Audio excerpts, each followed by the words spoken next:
Today, Abandoned factory, tara pa naman dito. iimbestigahan ko ang isang abandonadong pabrika dito sa Valenzuela. Ang abandoned 1986 medicine factory. Dito sa lugar na to, dito yung sinasabi na may nagpapakita daw ditong black lady.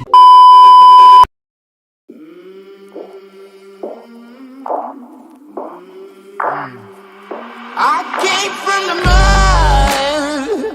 There's dirt on my hands.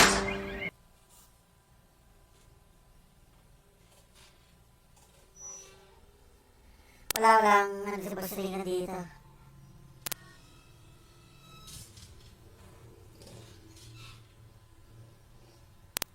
Hanap tayo sa feature.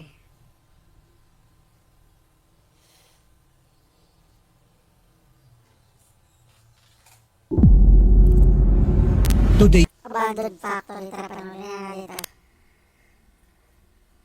iimbestigahan ko ang isang abandonadong pabrika dito sa Valenzuela.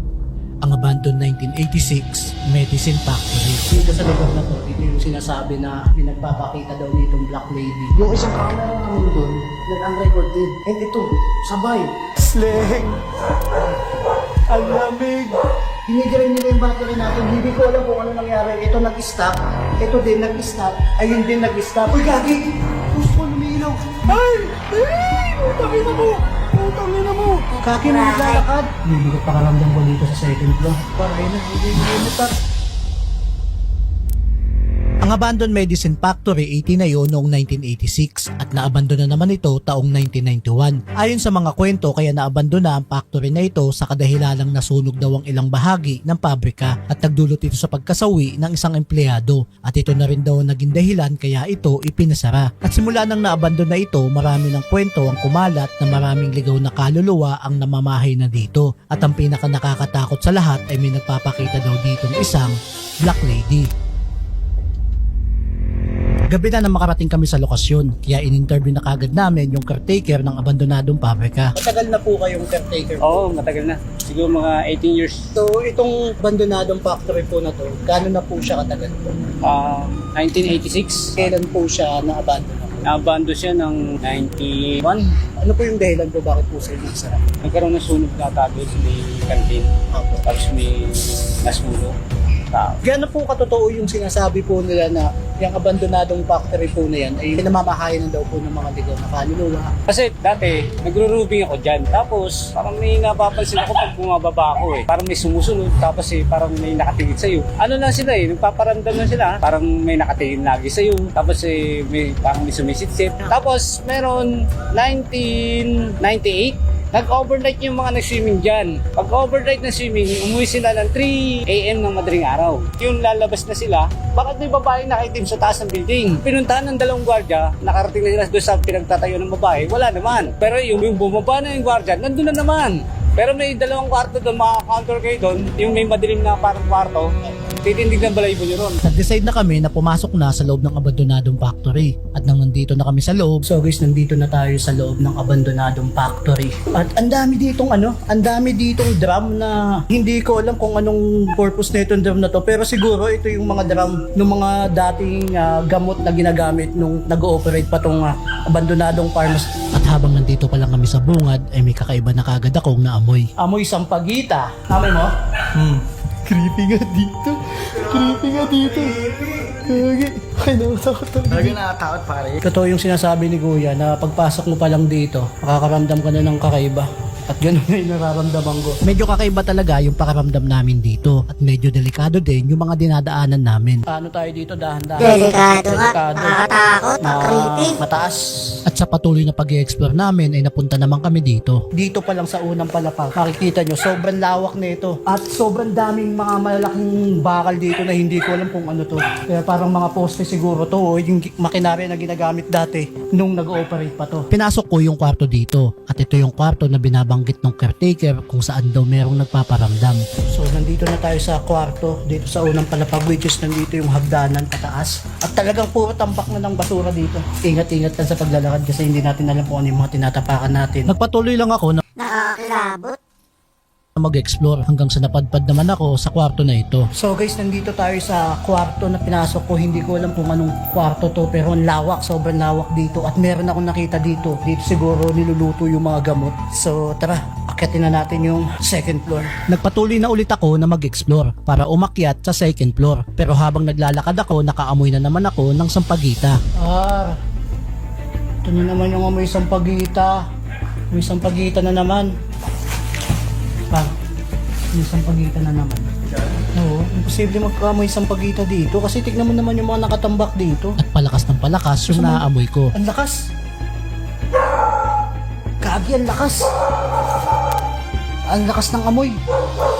Nakakapagtaka talaga kung saan nanggagaling yung amoy ng sampagita. Kaya nag-decide ako na ilabas yung EMF na dala ko. So ngayon naisipan ko maglabas ng EMF dahil amoy sampagita dito sa loob na itong factory na to. At imposible naman magkaroon ng sampagita dito dahil itong factory na to, puro basura yung nasa loob. Kaya imposible magkaroon ng amoy sampagita dito. Kaya naglabas ako ng EMF. Tingnan natin kung may didikit ba sa atin or lalapit sa atin pag umilaw ito. So tara, akit na tayo sa second floor.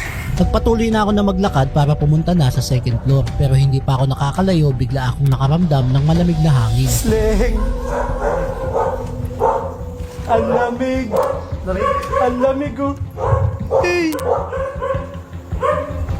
Totoo yung sinasabi ni Kuya. Sobrang init dito pero may dumadamping malamig na hangin. Oo, sabi ko. Creepy na malamig na hangin.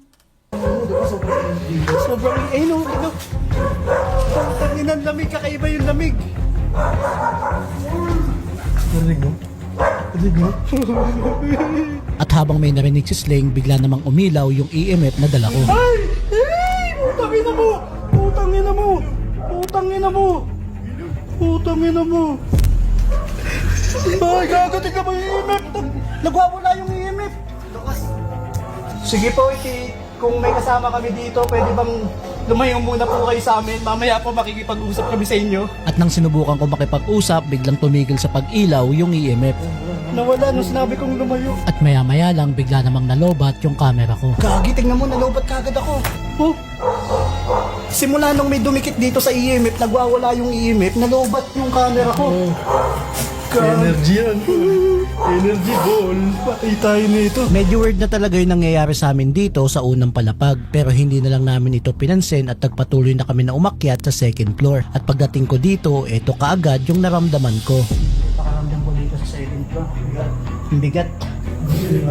Ang bigat na lumalaki yung ulo ko. At sa patuloy na pag-i-explore namin dito sa second floor, bigla ulit na lobat yung camera ko. Kakapalit ko lang ng battery. Ayaw na. Lobat na kagad. Di ba sabi mo kanina nangihina ka? Oo. Hindi na ako sobrang bigat ng pakaramdam ko. Ayaw bumukas ng camera. Ibig sabihin, kinukuha nila yung energy ng mga battery natin. Hindi na talaga maganda yung mga nararanasan namin dito. At nang napunta naman kami sa dulong bahagi ng second floor, nakarinig naman kami ng parang may naglalakad.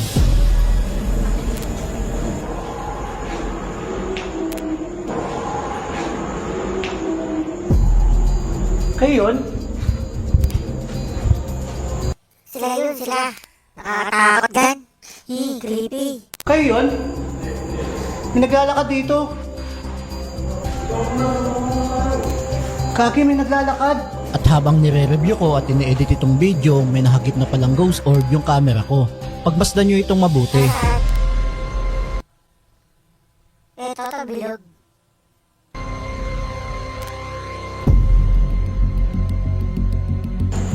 Kaki, may naglalakad nga. Di ko naman napansin. Maya-maya lang biglang ayaw mag-focus ng camera ko. Ayaw pa mag-focus ng camera ko. Nangyari? Ay mag-focus. At habang sinusubukan kong ayusin yung camera ko, ito na yung mga sumunod na nangyari. Ano? Pakinggan nyo itong mabuti. Ano? Ano? Nakakala ng bata. Kagi, putang ina ka! Doon nata sa babae. Hindi sa baba yun! Hindi na talaga maganda yung mga naririnig namin at nararanasan namin dito sa second floor. Kaya minabuti kong ilabas ulit yung EMF at makipag-usap kung may kasama ba kami dito na hindi namin nakikita. May kasama ba kami dito? Sige nga, kung may kasama kami dito, lumapit ka sa EMF namin. Pero makalipas ang ilang minuto, wala nagre-respond sa amin kaya nag-decide na kami na umpisahan na ang investigation. Bago tayo magpatuloy sa video, gusto ko munang ipakilala sa inyo ang kapan namin. Kaya dito kami mag-i-start ng investigation at mag-setup na tayo ng equipment natin. Nag-setup na kami ng mga equipment. Nilapag ko na yung ghost ball, REM pad, sensor, at ginamit ko na din yung EMF. So, yun, nakasetup na tayo lahat. Tatry na natin yun makipag-communicate kung meron tayong makukuha ang response dito or may sasagot sa atin. So, tara. Sinimulan ko na magtanong at makipag-usap. Magandang gabi po, magandang madaling araw, magandang umaga sa inyo. Ako nga po pala si TUB. At yung isang kasama namin ay si Jeremy. Nandito po kami upang makakuha ng mga impormasyon kung may katotohanan ba yung mga sinasabi ng mga tao base sa mga kwento nila na may nagpaparamdam daw dito sa lugar na ito. Kung may katotohanan yun, may mga equipment kami dito, may mga REM pad kami dyan, may mga bola kami dyan, motion sensor. Ang gagawin nyo lang, dumaan lang kayo dyan or hawakan ninyo. Kapag tumunog yan, ibig sabihin yan, nandito kayo, may kasama kami dito. Pwede nyo po bang pailawin or galawin, patunugin yung mga equipment namin. And then meron ako ditong EMF, pwede kayong lumapit dito para malaman namin kung nandito kayo, kasama namin kayo. Pero makalipas ang ilang minuto, wala nag-respond sa mga equipment namin. As of now guys, ngayon, ang dami na tinanong ni OH pero wala pa rin kahit anong gumagalaw sa equipment ni OH Pero nang i-check ko yung ghost ball na iniwan namin sa kwarto, panay ang ilaw nito. Uy gagi! Ghost ball! Lumilaw! At ito yung kwarto kung saan daw may nagpapakita na Black Lady. Try siguro natin umikot dito. Kasi sabi nila, itong lugar daw na to, dito daw nagpapakita yung Black Lady. Ayun ang sabi ng mga tao, nakakita na sa kanya. So itry natin dito. Para may ilaw yung REM pad. Pero, may ilaw pero hindi ayun na nga. Hindi tumutunog. So, ibig sabihin, may lumalapit. Yan ay may ilaw, pero hindi siya tumutunog. May kasama ba kami dito? Sige po, lumapit lang kayo dyan sa kulay pulang ilaw na yan. Pag tumunog yan, ibig sabihin, nandiyan kayo. At habang sinusubukan ko makipag-usap sa kanila, biglang tumunog yung REM pad. Tumunog na. Creepy. Tumutunog yung REM pad. So, gusto nyo po na tulungan namin kayo. Gusto nyo na tumawid sa liwanag. Ayun po ba ang ibig nyo sabihin? Sige po, kung ayan po ang gusto po ninyo, patunogin nyo pa yung mag-ibang equipment namin. Meron kami ditong kulay puti na nasa hagdanan.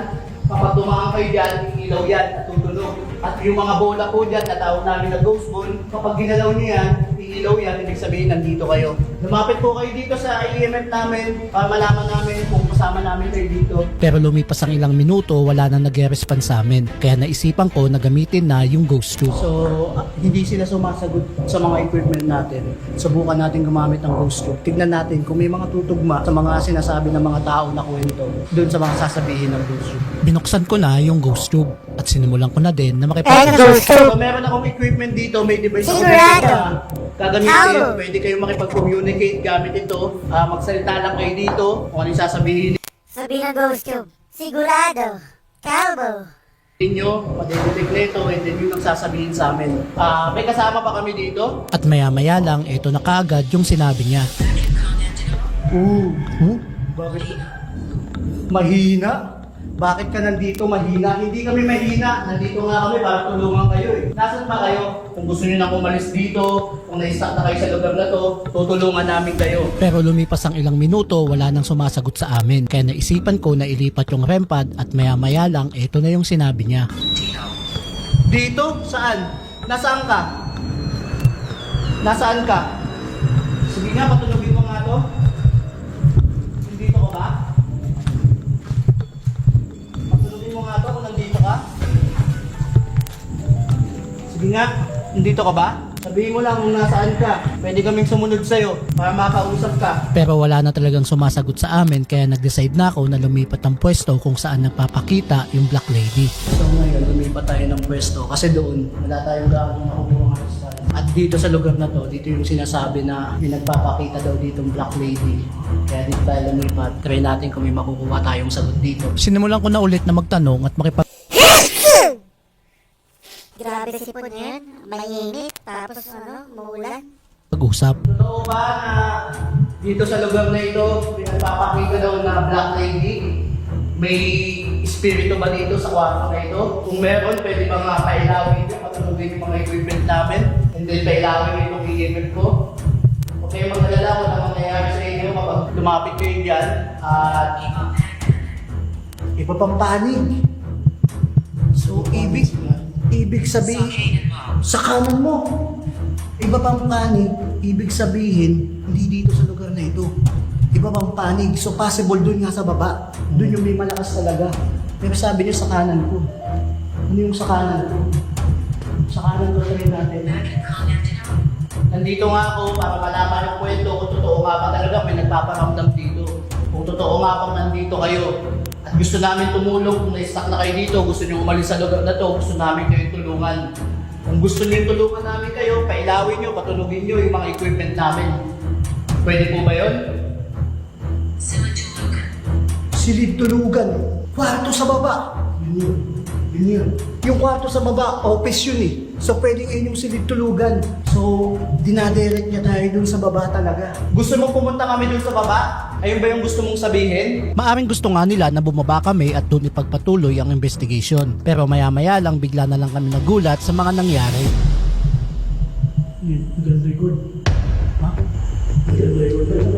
Biglang huminto sa pag-record yung isang camera namin at nang pupuntahan namin ito para i-check, biglang sumagot yung ghost tube. Huwag mo akong iwan. Creepy. At bigla ding huminto sa pag-record yung camera na hawak ni Sling. Dito. Nag-stop din. Nabigyan din. Movie recording stop. Yung Tapat mo kayo, Sling. Tapat mo kayo, Sling. yung isang camera namin doon, nag-unrecord din. And ito, sabay, nag-unrecord din. Hindi ko alam ah. Tignan natin tong isa kung ano nangyari dito. At nang i-check ko pa yung isang camera na iniwan ko sa labas, nag-unrecord din ito. Wala na din. Silent, hindi natin malalaman. Ito na lang natin ano pare. Dinidirin nila yung battery natin. Hindi ako siguro. Dinidirin nila yung battery natin. Dinidirin nila yung battery natin. Hindi ko alam kung ano nangyari. Ito nag-stop. Ito din nag-stop. Ayun din nag-stop. Sabay-sabay. Nagtataka na talaga kami sa mga nangyayari dahil sabay-sabay na nag-unrecord yung mga camera namin at maya-maya lang bigla namang tumunog yung REM pad. Hey, tignan mo yung camera. Wow! Tingin lang, nandiyan na sila. Ayun.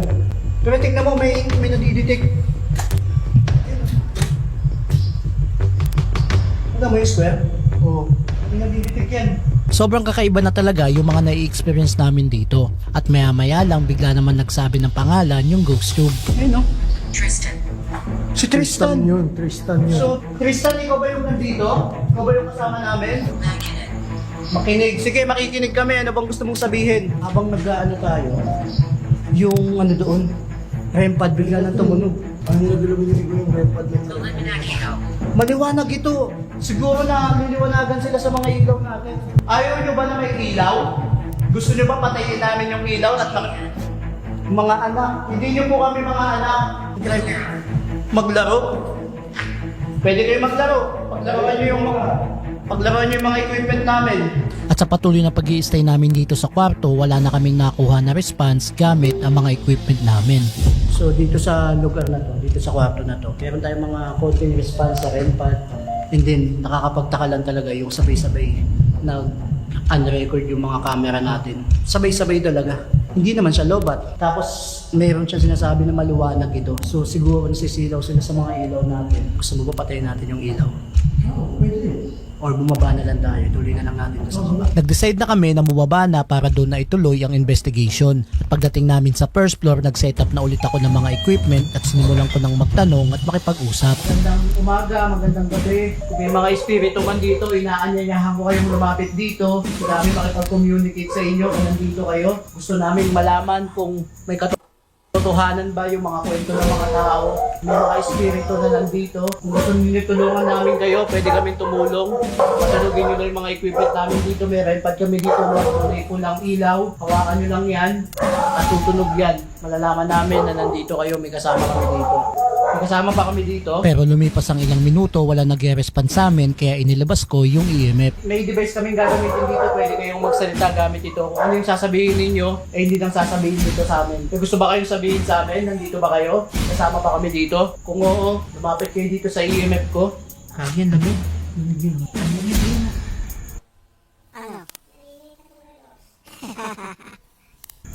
Ganyan-ganyan yung kanina eh. Tapos biglang umano yung EMF natin. At habang naramdaman namin yung malamig na hangin, biglang umilaw yung EMF. Par, ayun na yung EMF par. Ayun na. Par, yung EMF At sumagot din yung ghost tube. sa sulok. Saan yung sulok? Ha? Ha? Wala na memory. Kaki yung EMF umiilaw. Ganyan-ganyan din yung kanina eh. Wala din na memory. Takot ka ba? Susubo ka. Hindi ako natatakot sa inyo. Baka kayo natatakot dito sa kasama ko. Takot ba kayo kay Sleng? Hindi kami natatakot sa inyo. At sa patuloy na pagtatanong ko at pakikipag-usap, talagang nag-respond sila sa mga sinasabi ko. Kung may kasama kami dito, sige nga lumapit ka ulit dito sa EMF namin. Pagmasdan nyo itong mabuti dahil hindi ko ikakat itong video na ito. Ayun. Kami naglakad sa likod. Naramdaman ako. Narinig ako. Kami naglakad na. So nag-respond sila sa EMF. Gusto mo bang tulungan ka namin? Anong pangalan mo? Ang creepy naman yun, guys. Ito panoorin niya sa full YouTube ni ni Jing. Jing pangalan niya. Ay, Jing Relano. Panoorin niya lang itong mga nangyari. Takot. Yun guys, maraming salamat sa mga nanood ng stream natin.